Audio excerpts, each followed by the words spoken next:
নামাজ পড়তেছে, শয়তান এসে কয়ে দিল সুন্দর করে পর, লোকজন দেখতেছে। সব সময় 5 বার করে সুবহান রাব্বিয়াল আলা বলে, লোকজন দেখতেছে, তাই এখন 11 বার 13 বার কইতেছে। এই যে অতিরিক্ত যে জায়গাগুলা ঢুকলো, এটা আল্লাহর খুশির সাথে অন্যের খুশি ঢুকায় ফেলছে। এটা থেকেও বাঁচার চেষ্টা করবো তো। বলে হুজুর দাঁড়াইলেই তো শয়তান একে মানুষে দেখতেছে, তো কি করুন? চেষ্টা করতে হবে। আল্লাহ ছাড়া তো আর কেউ বিনিময় দিবে না। কেউ দেখলো কি না দেখলো কিচ্ছু আয় যায় না। এটা মনের ভিতরে আনা, আর পড়তে থাকা, করতে থাকা, মনে আইলেও বাঁচতে থাকা, করতে থাকা। একটা সময় আসবে এটা আদত হয়ে যাবে, অভ্যাস হয়ে যাবে, তার কিছুদিন পরে ইবাদত হয়ে যাবে। হাকিমুল উম্মত থানভী রহমতুল্লাহ আলাইহি বলেন, শয়তানের এই ধোকায় পড়ে যে আমার ভিতরে রিয়া চলে আসতেছে, মানুষ দেখে ফেলবে, মানুষ দেখলে আমার ভালো লাগে, তো তাহলে আল্লাহর সাথে তো মানুষও শরীক করে ফেললাম, এটার কারণে তো আমি সওয়াব পাবো না। হাকিমুল উম্মত থানভী বলেন, শয়তানের এই ধোকায় পড়া যাবে না যে শয়তান এখন বলবে যেই দিন 1 নম্বর করে পারুম একটু আল্লাহর জন্য, সেই দিন থেকে নামাজ শুরু করুন। তাহলে জীবনে কোনোদিন তুমি নামাজ পড়তে পারবে না। তুমি মনে করো একজন ছোট বাচ্চা, তুমি এই লাইনে তুমি একটা ছোট বাচ্চা, ইবাদত যখন শুরু করবা তখন তুমি একদম নিপুণ ভাবে করতে পারবা না। এটার ভিতরে শয়তান ঢুকে পড়বে, এরে ঢুকাবে, ওরে ঢুকাবে। চেষ্টা করতে হবে ওই বাচ্চার মতো, যে বাচ্চা মাত্র নতুন হাঁটা শিখছে, ওইটা খাড়ায় একটুখানি 1-2 কদম গিয়ে ঠুস করে বেড়ে যায়, কিন্তু সে কি পড়েই থাকতে চায় না, উঠে দাঁড়াইতে চায় না, আমি আবার হাঁটবো। আস্তে আস্তে হাঁটতে থাকে, কিছুদিন পরে হাঁটাটা তার অভ্যাস হয়ে যায়। তারপরে এই হাঁটাটার ভিতরে তার পারদর্শিতা চলে আসে। এরপরে সে যেভাবে ইচ্ছা সেভাবে হাঁটতে পারে, এভাবে ঘুরতে পারে, ওভাবে ঘুরতে পারে, দৌড়াইতে পারে। এখন যদি কেউ বলে আমি যেই দিন এরকম যেদিকে সেদিকে ইচ্ছা সেদিকে দৌড় দিয়ে চলতে পারবো, থামতে পারবো, দৌড়াইতে পারবো, সব রকমের দৌড় পারবো, সেই দিন থেকে আমি হাঁটা শুরু করব। আমি এই উষ্টা খেয়ে খেয়ে আমি হাঁটতাম না। কোন জীবনে হাঁটতে পারবো? কি হবে? আরে আজীবন লুলা হয়ে থাকবো। ভুল বললাম না ঠিক বললাম? এজন্য নামাজের ভিতরে শয়তান ধোঁকা দিবে, ইবাদতের ভিতরে শয়তান ধোঁকা দিবে। চেষ্টা করতে হবে শয়তানকে বুঝ দিতে হবে, হায়রে নফস, যাদের কথা চিন্তা করতেছো এরা তোমার চাইরানারও লাভ দিতে পারবে না। ইবাদতের বিনিময়ে তো কে দিবে? ওনার সন্তুষ্টির জন্য করো, শয়তানকে দিল থেকে বের করো। চেষ্টা করতে করতে একটা পর্যায়ে এমন হবে শয়তান আর কাছেই আসতে চাইবে না। সাথে জানবে এনে সময় নষ্ট করে লাভ নাই, আরেকটার ফাঁসে একটু কাম লাগাই। ভালো ওস্তাদ, তার নখরার শেষ নাই। এটা না হলে ওইটা, ওটা না হলে একটু এদিক ওদিক হলে থাকতাম না, এখানে আমি জামগা। কারণ তারা নেওয়ার জন্য বহুত মানুষ বয়ে রয়েছে, তারাও কিছু কওয়া যায় না। বেচারা নেশাব, এ বেচারা তো কিছু কইতারে না। আকাবেরিন সুন্দর নেশাব বানায় ঠিক গেছে, এটার ভিতরে যে যেমনি মন চায় এমনি কি করে, কাটে ছেড়ে ঢুকায় বের করে, এই করে এই করে। বেচারা নেশাব, হে তার কিছু কইতারে না, হে কইতারলে না দৌড়ান দিল হইলে, বুঝেন নাই মনে হয়। এই জন্য নেশাবের ভিতরে অবশ্যই যুগোপযোগী করবার দরকার আছে, কিন্তু যুগোপযোগী করতে গিয়ে আকাবেরিনের এক এক কিতাব এবং বিষয়গুলোকে এক এক শ্রেণীতে দাখিল করবার মূল কারণগুলো এবং আশপাশের অন্যান্য বিষয়গুলো সামনে রাখতে হবে, যেন এমন না হয় যে আমি ওনারা অনেক কিছু সামনে রেখে, কয়েকটা বিষয় সামনে রেখে একটা কিতাবকে ঢুকিয়েছেন, আমি ওইটাকে শুধুমাত্র একটা জিনিসের দিকে খেয়াল করে ওই জিনিসটা তো এখন আর দরকার হচ্ছে না, তাই এটা বাদ দিয়ে দিলাম। তাহলে ওই অনেকগুলো বিষয় থেকে বাচ্চা মাহরুম হবে। সংশোধনের দরকার আছে, কিন্তু সংশোধন করতে গিয়ে মহা ছেড়ে পাকা বনে যাওয়া ঠিক না। আল্লাহ পাক আমাদেরকে বুঝবার তৌফিক দান করেন। এটা আপনাদের বিষয় না, কিন্তু বলে ফেললাম। কেন বললাম তাও জানি না, আল্লাহ পাক বলাইছেন তাই বলছি। তো তাহলে কৃপণ ব্যক্তি সে জাহান্নাম থেকে, জান্নাত থেকেও দূরে, আল্লাহ থেকেও দূরে, মানুষজন থেকেও দূরে। আর সখী ব্যক্তি, দানশীল ব্যক্তি, যে 1 টাকা 10 টাকা ভাড়া হইলে অতিরিক্ত আরো 5 টাকা দিয়ে দেয়, নাও ভাই 15 টাকা, যাও নাও। ভাড়া 10 টাকা, দেয় কত? 15 টাকা, সখী হিসেবে দিয়ে দেয়। আল্লাহ তাআলা, আল্লাহ নবী কি বলেন? আস-সাখিয়্যু করিবুম মিনাল্লাহ, তার এই কাজটা আল্লাহর কাছে খুব প্রিয়। করিবুম মিনান নাস, সে মানুষজনের কাছেও প্রিয়, মানুষজন তাকে পছন্দ করবে। এরকম দুই বেটা খাড়ায় রয়েছে, ওই যে আগের জন আর এর জন, রিক্সা একটা মাত্র খালি। কন্ত দেখি রিক্সাওয়ালা কার দিকে যাইব? হ্যাঁ, যে কার্পণ্য করে তার দিকে যাবে, তার কাছে যাবে। একদিন দিছে, হ্যাঁ এখন দৌড় মেরে ওদিকে যাবো। একাই মে তোমার আমি আগে ডাকছি না? আগে ডাকলে কি হবে? আমি কেমন গোলাম? আপনি ডাকলে আমার কারণ লাগবো, আমি হেরে লইয়াম। বলবে কি বলবে না? করিবুম মিনান নাস করিবুম মিনাল জান্নাহ, নবীজি বলেন জান্নাতেরও কাছে, বাঈদুম মিনান নার, জাহান্নাম থেকে অনেক দূরে। তাহলে খরচ করার সময় কি করে? মধ্যপন্থা অবলম্বন করে। والذين إذا أنفقوا لم يسرفوا ولم يقتروا وكان بين ذلك قواما والذين لا يدعون مع الله إلها آخر। এই এতক্ষণ পর্যন্ত যা বলা হয়েছে এগুলা আখলাকিয়াত। উপরের দিকে লক্ষ্য করে দেখবেন কি বলছে, আখলাকের ব্যাপারগুলা বলছে। وعباد الرحمن الذين يمشون على الأرض هونا وإذا خاطبهم الجاهلون قالوا سلاما والذين يبيتون لربهم سجدا وقياما। এটা মিন ওয়াজহিন ইবাদত, মিন ওয়াজহিন আখলাক। মিন ওয়াজহিন আখলাক মানে কোনো ব্যক্তি যখন তাহাজ্জুদ আদায় করে, আল্লাহ যেমন তার উপরে খুশি হন, মানুষও তাকে শ্রদ্ধার দৃষ্টিতে দেখে।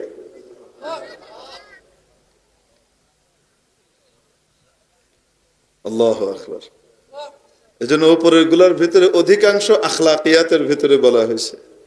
তারপরে মূল আকীদার দিকে আসছে, ওয়াল্লাযীনা লা ইয়াদউনা মা'আল্লাহি ইলাহান আখার, যারা আল্লাহর সাথে আর কাউকে শরীক করে না, আল্লাহর ইবাদত করে, আল্লাহর ইবাদতের ভিতরে আর কাউকে ঢুকায় না।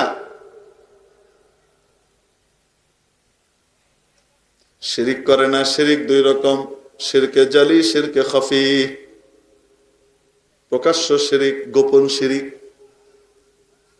নামাজ পড়তেছে, শয়তান এসে কয়ে দিল, সুন্দর করে পর লোকজন দেখতেছে। সব সময় 5 বার করে সুবহান রাব্বিয়াল আলা বলে, লোকজন দেখতেছে, তাই এখন 11 বার 13 বার কইতেছে। এই যে অতিরিক্ত যে জায়গাগুলা ঢুকলো, এটা আল্লাহর খুশির সাথে অন্যের খুশি ঢুকায় ফেলছে। এটা থেকেও বাঁচার চেষ্টা করবো তো। বলে হুজুর দাঁড়াইলেই তো শয়তান একে মানুষে দেখতেছে, তো কি করুন? চেষ্টা করতে হবে। আল্লাহ আল্লাহ ছাড়া তো আর কেউ বিনিময় দিবে না। কেউ দেখলো কি না দেখলো কিচ্ছু আয় যায় না। এটা মনের ভিতরে আনা আর পড়তে থাকা, করতে থাকা, মনে আইলেও বাঁচতে থাকা, করতে থাকা। একটা সময় আসবে এটা আদত হয়ে যাবে, অভ্যাস হয়ে যাবে, তার কিছুদিন পরে ইবাদত হয়ে যাবে। হাকিমুল উম্মাত থানভী রাহমাতুল্লাহ আলাইহি বলেন, শয়তানের এই ধোঁকায় পড়ে যে আমার ভিতরে রিয়া চলে আসতেছে, মানুষ দেখে ফেলবে, মানুষ দেখলে আমার ভালো লাগে, তো তাহলে আল্লাহর সাথে তো মানুষও শরীক করে ফেললাম, এটার কারণে তো আমি সওয়াব পাবো না। হাকিমুল উম্মাত থানভী বলেন, শয়তানের এই ধোঁকায় পড়া যাবে না, যে শয়তান এখন বলবে যেই দিন 1 নম্বর করে পারুম একটু আল্লাহর জন্য, সেই দিন থেকে নামাজ শুরু করুন। তাহলে জীবনে কোনোদিন তুমি নামাজ পড়তে পারবা না। তুমি মনে করো একজন ছোট বাচ্চা, তুমি এই লাইনে তুমি একটা ছোট বাচ্চা, ইবাদত যখন শুরু করবা তখন তুমি একদম নিপুণ ভাবে করতে পারবা না। এটার ভিতরে শয়তান ঢুকে পড়বে, এরে ঢুকাবে, ওরে ঢুকাবে। চেষ্টা করতে হবে ওই বাচ্চার মতো, যে বাচ্চা মাত্র নতুন হাঁটা শিখছে, ওইটা খাড়ায় একটুখানি 1-2 কদম গিয়ে ঠুস করে বেড়ে যায়, কিন্তু সে কি পড়েই থাকতে চায় না, উঠে দাঁড়াইতে চায় না, আমি আবার হাঁটবো। আস্তে আস্তে হাঁটতে থাকে, কিছুদিন পরে এই হাঁটাটা তার অভ্যাস হয়ে যায়।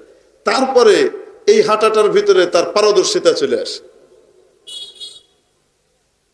এরপরে সে যেভাবে ইচ্ছা সেভাবে হাঁটতে পারে, এভাবে ঘুরতে পারে, ওভাবে ঘুরতে পারে, দৌড়াইতে পারে। এখন যদি কেউ বলে আমি যেই দিন এরকম যেদিকে সেদিকে ইচ্ছা সেদিকে দৌড় দিয়ে চলতে পারবো, থামতে পারবো, দৌড়াতে পারবো, সব রকমের দৌড় পারবো, সেই দিন থেকে আমি হাঁটা শুরু করব। আমি এই উষ্টা খেয়ে খেয়ে আমি হাঁটতাম না। কোন জীবনে হাঁটতে পারবো? কি হবে? আরে আজীবন লুলা হয়ে থাকবো। ভুল বললাম না ঠিক বললাম? এজন্য নামাজের ভিতরে শয়তান ধোঁকা দিবে, ইবাদতের ভিতরে শয়তান ধোঁকা দিবে। চেষ্টা করতে হবে শয়তানকে বুঝ দিতে হবে, হায়রে নফস, যাদের কথা চিন্তা করতেছো এরা তোমার চাইরানারও লাভ দিতে পারবে না, ইবাদতের বিনিময়ে তো কে দিবে? তোমার সন্তুষ্টির জন্য করো, শয়তানকে দিল থেকে বাইর করো। চেষ্টা করতে করতে একটা পর্যায়ে এমন হবে শয়তান আর কাছেই আসতে চাইবে না। শয়তান জানবে এনে সময় নষ্ট করে লাভ নাই, আরেকটার ফাঁসে একটু কাম লাগাই, এটারে দূরে লাভ নেই। والذين لا يدعون مع الله إلها آخر ولا يقتلون النفس التي حرم الله إلا بالحق ولا يزنون।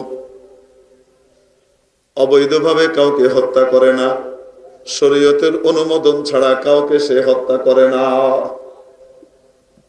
কারণ শরীয়তের অনুমোদন ছাড়া যদি কেউ কাউকে হত্যা করে, সে একজনকে হত্যা করে নাই, রব্বুল আলামিন বলেন যেন গোটা মানব জাতিকে হত্যা করেছে। ওয়ামান কাতালা নাফসান বিগাইরি নাফসিন আও ফাসাদিন ফিল আরদি ফাকান্নামা কাতালান নাসা জামিআ।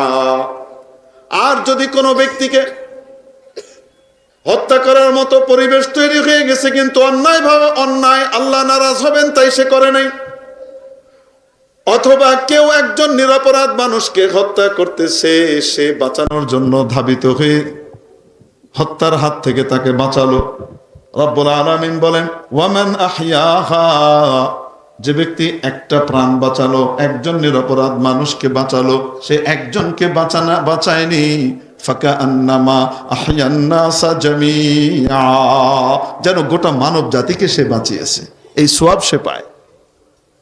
আর কতল যদি কেউ করে, হত্যা যদি কেউ করে, এটা এত বড় ভয়ঙ্কর অপরাধ। আল্লাহ পাক কোরআনে কারীমের মধ্যে তার জন্য 5টা শাস্তির কথা বলছেন, তারপরেও আল্লাহ ঠান্ডা হচ্ছেন না, আল্লাহ এত নারাজ হন। ওয়ামান কাতালা মুমিনান মুতাআম্মিদা, ইচ্ছাকৃতভাবে যদি কেউ কোনো ঈমানদারকে হত্যা করে, ফাজাযাউহু জাহান্নাম, 1 নম্বর মাবুদ বলেন তার বিনিময় জাহান্নাম, সোজা জাহান্নামে যাওয়া লাগবে, যত ইবাদত থাক আগে জাহান্নাম। খালিদান ফিহা, চিরকাল থাকবে, মানে এত দীর্ঘ সময় থাকবে যেন এটা চিরকালের মতো। ওয়া গাদিবাল্লাহু আলাইহি, আল্লাহ তার উপরে কঠিন রুষ্ট হবেন। ওয়া লাআনাহু, অভিশাপ দিবেন। ওয়া আ'আদ্দা লাহু আযাবান আযীমা, তার জন্য বিশাল সাজার ব্যবস্থা করে রেখেছেন। তো যারা রহমানের প্রিয় বান্দা হবে তারা অন্যায়ভাবে কাউকে হত্যা করবে না। ওয়ালা ইয়াজনুন, তারা ব্যভিচারও করে না, জিনাও করবে না, হাজার সুযোগ পেলেও সে এই পথে পা বাড়াবে না। বিশ্বাস করবে যারা জিনা করে, কিয়ামতের দিন তাদের ওই গোপনাঙ্গ থেকে এত দুর্গন্ধ বের হবে, তাদের ওই দুর্গন্ধের কারণে জাহান্নামবাসীও অতিষ্ঠ হয়ে যাবে, এত দুর্গন্ধ বের হবে। গোটা হাসরবাসী দেখতে পাবে, দুনিয়াতে তো খুব ভালো মানুষগিরি দেখাইতো আর এই কাজ করত, সবাই দেখবে, বাবা মা দেখবে, সন্তানরা দেখবে, নাতিপুতিরা দেখবে। আল্লাহর ভয়ে তারা জিনা করে না, ব্যভিচার করে না। রাসূল পাক সাল্লাল্লাহু আলাইহি ওয়াসাল্লাম ফজরের নামাজের পরে রাতের যে স্বপ্নগুলা দেখতেন বা কেউ দেখলে সেটা শুনতেন, নিজে দেখলে বলতেন, কেউ দেখলে সেটা শুনতেন। একদিন স্বপ্ন বর্ণনা করতেছেন যে আমাকে স্বপ্নে দেখে 2 ফেরেশতা আসলো। মনে রাখবেন নবীর স্বপ্ন কিন্তু ওহী, নবীর স্বপ্ন কি ওহী, আমার আপনার স্বপ্ন কিন্তু ওহী না, সাবধান। এইজন্য ইব্রাহিম আলাইহিস সালাম যে স্বপ্ন দেখছেন জবাই করার, কোরবানি করার, সেটা ওহী ছিল। আমি আপনি স্বপ্ন দেখলে তোমার পুত্রে আমার জন্য জবাই করো, এটা আল্লাহর ওহী না শয়তানের? সাবধান, নিজে ইব্রাহিম আলাইহিস সালাম হয়েছেন না, নবীর স্বপ্ন হলো ওহী। তো নবীজি বলেন আমাকে নিয়ে গেল, বিভিন্ন শাস্তির ঘটনা বললেন। দেখলাম এরকম রক্তের এক নদী, তার ভিতরে একজন মানুষ মাঝখান থেকে বহুত কষ্টে তীরের দিকে আসতেছে সাঁতার কাটে। সে যখন একদম তীরে উঠে পড়বে, পাড়ে একজন লোক দাঁড়ানো, হাতে একটা বড় পাথর, সে পাথরটা জোরে মারে, মাথার ভিতরে লাগে, মাথাটা ছিটকে হয়ে যায়, ছিটকে আবার সে মাঝ নদীতে পড়ে, আবার সে তীরে আসে, আসার পরে আবার মারে, এইভাবেই চলতেছে। আমি বললাম এটা কি? বললেন সামনে চলেন। এরকম সামনে চলেন, সামনে চলেন, সামনে চলেন করে অনেকগুলা বিবরণ আছে, তার ভিতরে একটা দেখলাম বড় একটা নূর, তন্দুর রুটি বানাইছে চুলা, দেখছেন তন্দুর রুটির চুলা? এটা কিরম হয় কন্ত? ভিতর দিয়ে এরম গোল হয়, নিচ দিয়ে মটকার মতো, আর মুখটা কি হয়? সুডু হয়। তবে বলছে ওই তান্নুরের ভিতরে অনেক বড় এক তান্নুর, ওর ভিতরে অনেক উলঙ্গ নারী পুরুষকে দেখলাম, ন্যাংটা, আগুনের ভিতরে লেলিহান শিখায় তারা, চিৎকার করছে, জ্বলে পড়ে সারখার হয়ে যাচ্ছে। এর ভিতরে আগুনের ধাক্কায় একেবারে মুখ পর্যন্ত চলে আসে, একেবারে মুখের কাছে চলে আসে। বাঁচার জন্য লাফ দিয়ে যখন বের হইতে যায়, ঠিক আরেকটা শিখায় সে তাকে পেঁচিয়ে নিচে নিয়ে যায়। আমি বললাম এরা কারা? বলল সামনে চলেন। সবকিছু শেষ হওয়ার পরে ফেরেশতারা ব্যাখ্যা দিলেন, এইটার ব্যাখ্যা দিলেন এরা পৃথিবীতে ব্যভিচার করত, জিনা করত, তাদেরকে আল্লাহ এই সাজা দিয়েছে। মেরে মুহতারাম দোস্ত, ওয়ালা ইয়াজনুন, তারা জিনাও করে না। আর যে ব্যক্তি জিনার সুযোগ পাওয়ার পরেও জিনা না করে নিজেকে বিরত রাখে, নবীজি সাল্লাল্লাহু আলাইহি ওয়াসাল্লাম ইরশাদ করেন, মাইয়াদমান লিমা বাইনা ফাখিদাইহি ওয়া মা বাইনা লাহইয়াইহি আদমান লাহুল জান্নাহ আও কামা ক্বালা আলাইহিস সালাতু ওয়াস সালাম। যে ব্যক্তি আমাকে দুটো জিনিসের গ্যারান্টি দিবে যে এটার অপব্যবহার হবে না, দুই রানের মধ্যবর্তী অঙ্গ, দুই চোয়ালের মধ্যবর্তী অঙ্গ, বুঝতে পারছি তো? আমি তার জন্য জান্নাতের গ্যারান্টি দিচ্ছি, শুধু এতটুকু করে দাও, আমল করবো তো ইনশাআল্লাহ। وَمَن يَفْعَلْ ذَلِكَ يَلْقَى أَثَامًا, যে এগুলা করবে, এই কাজটা যে করবে সে ভয়ঙ্কর অপরাধী হবে। يُضَاعَفْ لَهُ الْعَذَابُ يَوْمَ الْقِيَامَةِ وَيَخْلُدْ فِيهِ مُهَانًا,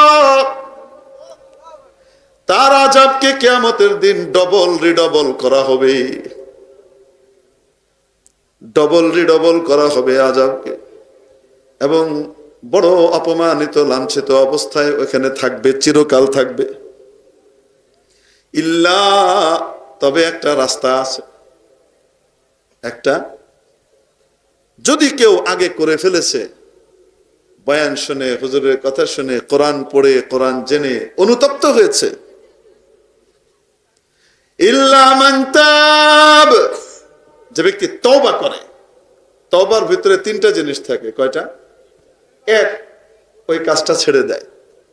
দুই, কাজটার ব্যাপারে অনুতপ্ত হয়। তিন, আল্লাহর কাছে মাপ চায়, ভবিষ্যতে না করার অঙ্গীকার করে। তওবা যদি কেউ করে, ওয়া আমানা, আর কি আনে, ওয়া আমিলা আমালান সালিহা, নেক কাজ করে, নবীর তরিকায় চলে, ফাউলাই, সে সকল মানুষের জন্য সুসংবাদ শুনে নাও, ইউবাদদিলুল্লাহু সাইয়্যাতিহিম হাসানাত, আল্লাহ পাক তাদের এই গুনাহগুলাকে নেকি দিয়ে এক্সচেঞ্জ করে দিবেন, বদল করে দিবেন। গুনাহগুলা যেমন ছিল, নেকিগুলা, রাসূল পাক সাল্লাল্লাহু আলাইহি ওয়াসাল্লাম এক হাদিস শোনাইছেন যে আল্লাহ, রাসূল সাল্লাল্লাহু আলাইহি ওয়াসাল্লাম এই হাদিস শোনানোর সময় হেসে দিছেন, হাত্তা বাদাত নওয়াজিজ, এক ব্যক্তিকে কিয়ামতের দিন আনা হবে, তার অনেক গুনাহ, তো তাকে আল্লাহ মনে করাবেন, এটা করছো না, এটাও করছো, হ্যাঁ করছো, এটাও করছো, যে তার ছোট ছোট গুনাহগুলা কি করাবেন, মনে করাবেন। সে খুব ভয়ে ভয়ে থাকবে, আল্লাহ বড় বড় গুলার কথা জানি না কয়, বড় গুলা কথা গুলো সর্বনাশ হয়ে যাবে। আচ্ছা তাহলে করছো, তাহলে অন্যায় করছো তো, যে আচ্ছা ঠিক আছে, আমার বান্দা যেহেতু অন্যায় করছে, এক কাজ করো, সে স্বীকারও তো করছে, তার গুনাহগুলাকে নেকি দিয়ে চেঞ্জ করে দাও। হে লগে লগে আল্লাহ আরো আছে তো, বড়ডি রয়েছে। কি রয়েছে? বড়ডি রয়েছে। কারণ সুডুডি ধরছেন, বড়ডি সুডুডি দিয়ে তো সুডুনে কি পাওয়া যাইতেছে, বড়ডিরে যদি চেঞ্জ করা হয় তো কি হবে? আল্লাহ রাসূল পাক সাল্লাল্লাহু আলাইহি ওয়াসাল্লাম হাদিস বর্ণনার সময় ঠিক করে হেসে দিয়েছেন। মারির দাঁতের অংশ দেখা গেছে হাসতে গিয়ে। আল্লাহ পাক পারেন কি পারেন না? তাহলে গুনাহ যা করেছি তওবা করব, আল্লাহর কাছে মাফ চাইব, যত বড় গুনাহ হোক না কেন আল্লাহ মাফ করে দেন। কিন্তু বান্দার হক যদি নষ্ট করে থাকি তাহলে আল্লাহর কাছেও মাফ চাইতে হবে, বান্দার হকও আদায় করে দিতে হবে। যদি বান্দার হক আদায় না করা হয় তাহলে আল্লাহ পাকও তার হক মাফ করেন না। এই জন্য আল্লাহর কাছেও মাফ চাইতে হবে, বান্দার হকও আদায় করে দিতে হবে। ওয়া আখিরু দাওয়ানা আলহামদুলিল্লাহি রাব্বিল আলামিন। নম্বর জানি না, ওনার ধারাবাহিকতায় বললাম তাবলিগওয়ালারা এই করে। সামনের বার যখন হুজুর আসবে কুবেনের পর থেকে হুজুর কর, তাহলে হয়ে যাবে, অসুবিধা নেই। দোয়া আমি করার নাম নেই করবেন, আমনে করবেন ইনশাআল্লাহ।